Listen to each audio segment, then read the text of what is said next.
आज गुरु पूर्णिमा का पावन दिन है। गुरु पूर्णिमा यानी गुरु की पूजा का दिन। वैसे तो गुरु हर दिन हर पल पूजनीय होते हैं, लेकिन गुरु पूर्णिमा का अलग ही महत्व है।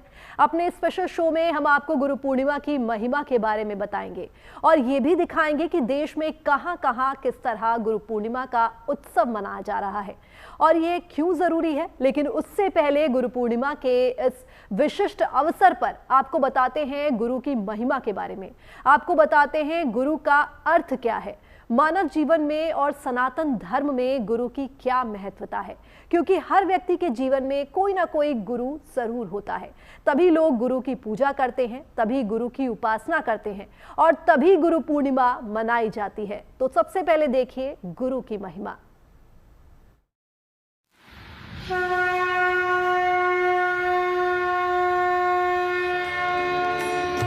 जय मंगल गुरुदेव हमारे, तुमरे दर्शन में सुख सारे। पूरी दुनिया में गुरु का मतलब टीचर होता है, लेकिन हिंदुस्तान की सनातन संस्कृति में गुरु टीचर नहीं होता, बल्कि मनुष्य को जन्म जन्मांतर के बंधन से मुक्त कर मोक्ष प्रदान करने वाला अवतारी होता है।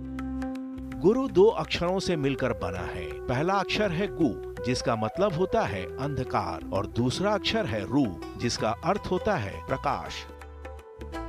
इस तरह गुरु का अर्थ हुआ अंधकार से प्रकाश की ओर ले जाने वाला।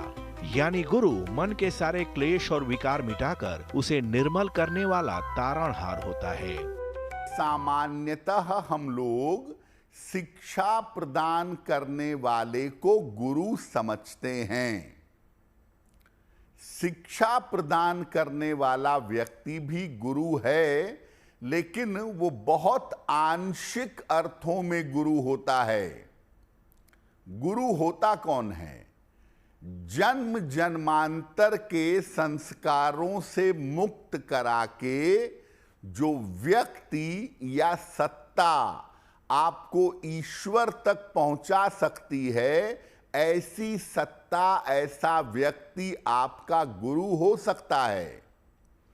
यानी गुरु के संपर्क में आने मात्र से आपके संस्कार नष्ट हों, आपका प्रारब्ध कटे और आप ईश्वर तक पहुंच सकें, ऐसे व्यक्ति को गुरु कहा जाएगा।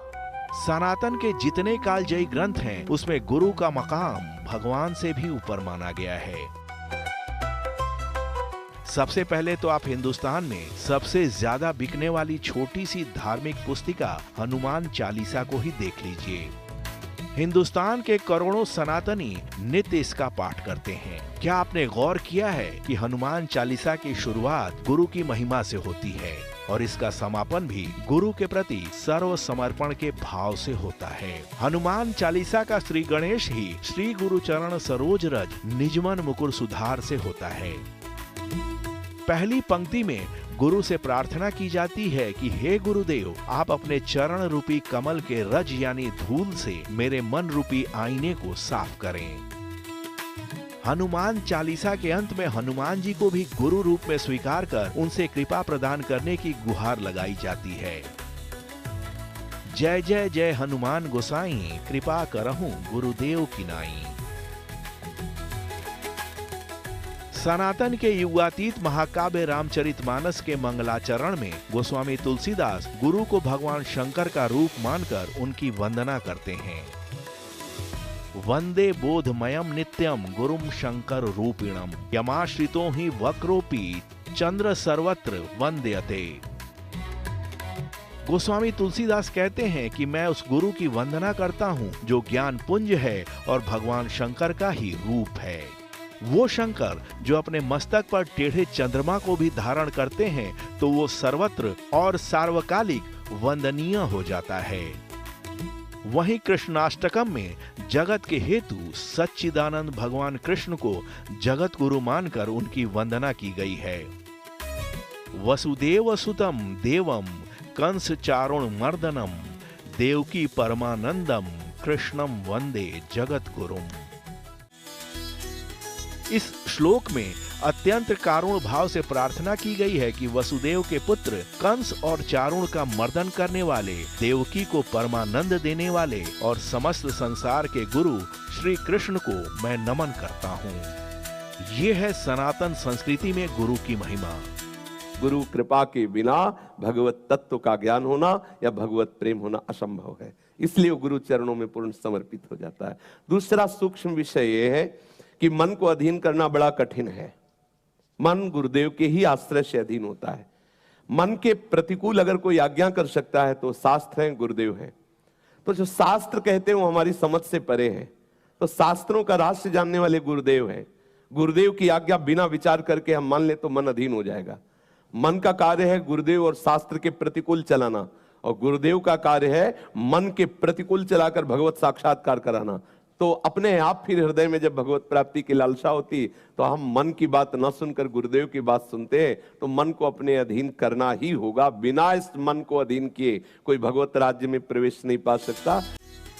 अरे गुरु की अमित महिमा की स्थापना तो स्वयं भगवान ने अपने विभिन्न अवतारों में की है।